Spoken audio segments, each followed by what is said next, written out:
Basa cabrón. This is not going to be like other videos where they just tell you, oh, you have to count your macros and blah, blah, blah, do this, and then main gain, and all of a sudden you'll like get really shredded and have a ton of muscle. I'm gonna tell you exactly what I did in order to build up a good aesthetic physique and actually lose the body fat that was stubborn. In 2023, I was depressed. I had fallen off all my self-improvement. I had just gotten out of a very toxic relationship, and I was about to lose somebody that was very close to me. Because of this, I was undisciplined and I started getting a little bit fat. I stopped going to the gym as much, and I wasn't as consistent with any of the self-improvement habits that had built me up to become the man I was at the time. I realized that this was becoming a problem, so I decided to make a change and decided to work on myself and really like push myself past, better than I was before I even got undisciplined, you know what I mean? So I was relentless on this journey, and one big part of that was getting abs, like actually having my abs show for the first time. It was a long process, but I started to actually see some results, and I started to figure out what I was doing differently than previously that actually like got me like, real definition. It wasn't just like, oh, like kind of skinny fat abs. It was just like real abs that were there like 24/7. It just not like, didn't have to be the perfect lighting. They were just there, you know what I mean? And as a fat kid, I struggled with this for a long time, so seeing this was a great accomplishment for me. First thing that I did was I started getting in 10,000 steps per day. Walking is one of the most OP ways to lose fat because it's very low strain on your body, but you can just literally do it like a ton. Like I said, most people are like just on their phones most of the day. They're just sitting down at their desk, working their 9 to 5, and they don't end up going like for any walks, don't get up getting any exercise, and if they do, they're usually only doing like weightlifting in the gym and stuff like that, or stuff that's not very active. They're not keeping their body moving. So if you can get 10,000 steps per day, then you're just going to start like literally melting away fat on top of like any other cardio that you might be doing. One tip I have for this is like splitting it up into multiple like walks throughout the day, especially after a meal. If you can do a short 10-minute walk after each meal that you have, then you're just going to be miles ahead of everybody else in terms of your fat loss results. Walking after each meal is going to be really good for digestion, as well as just boosting your step count. And like I said, the goal should be 10,000 steps. There are many other benefits to it, but those are going to be the two main ones. That it not only is boosting your step count, but it's just really good for your stomach and for your digestion after a meal.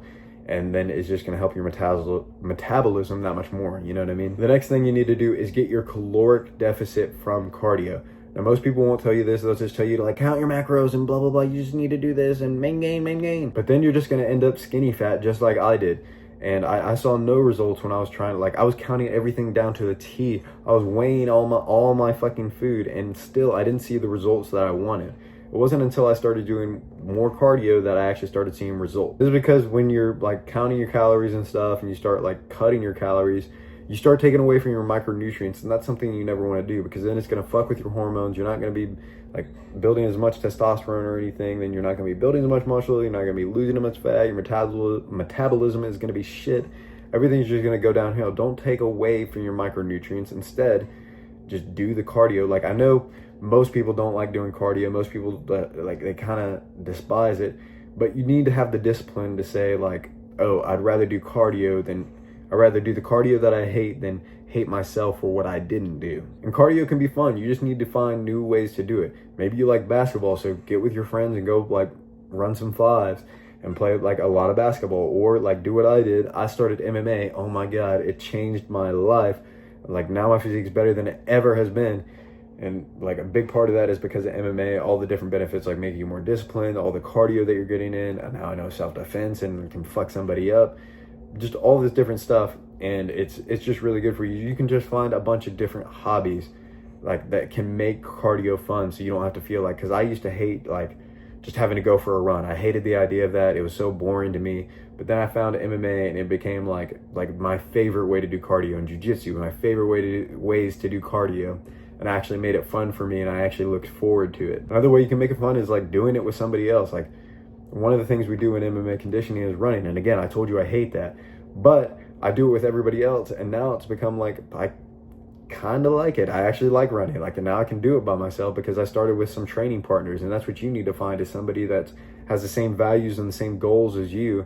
And then you guys can train together and help push each other towards those goals. So you guys can help each other reach the success that you want. In terms of like bodybuilding and stuff, like even MMA actually is one of my friends, you know, we pushed each other. Like we both really like had the same kind of vision in terms of fitness, and we pushed each other. Like without him, I probably wouldn't have started MMA, like especially not as soon as I did. You need to find a training partner like that, somebody that's going to push you and help you become a high value man and become a better person overall. And the last thing I did was I switched up my diet, not to all these fad diets, not no carnivore diet, no paleo diet, none of that goofy stuff. I just did a simple animal-based diet. This is going to be like not where you were like copying the carnivore diets where they just have like a bunch of steak, bunch of eggs, avocados, and boom, that's like the whole diet. It's where you actually have like other things in there, like you're not just cutting a bunch of carbs, like you still have carbs in there, like still have eating stuff like rice and all that, and you're still having very micronutrient dense foods like fruits, like bananas, oranges, carrots, and stuff like that. And you like that's the important thing, is that you're having micronutrient dense foods, because again, that's going to balance out your hormones, that's going to help you produce testosterone, produce free testosterone, and build some muscle, lose some fat at the same time, well, without like sacrificing any muscle essentially when you're on this cut. A good diet model to follow, that's basically animal-based diet, is like the Vertical Diet by Stan Efferding. If you don't know where to start, just look that up and you can follow those kind of like food groups and stuff. That's kind of what I did when I first started getting into this sort of like diet model, and it really changed the game for me. So don't be afraid to have like carbs and stuff like all these people, all these influencers online are telling you for all these trend diets. Just go ahead and like just structure around an animal-based diet where you're still having a lot of protein from like meats and whole foods and stuff, but you're getting a lot of micronutrients and all that from, you're not cutting carbs, all that, you're getting micronutrients in, like I said, and then you're just going to start looking aesthetic as hell. You're just going to start building more muscle and burning way more fat than you used to. Those are going to be the three biggest factors that help me absolutely melt the fat away and see my abs for the first time. If you want to see the actual meals that I was eating, the actual training routine that I had, where I actually show you how to cook the meals that I had, you can check the link in the description and read about my Looks Maxing course, where it includes the aesthetic body module as well as so much more. Again, no pressure, but you can read about it linked in the description below. With that being said, remember, be better than you were yesterday.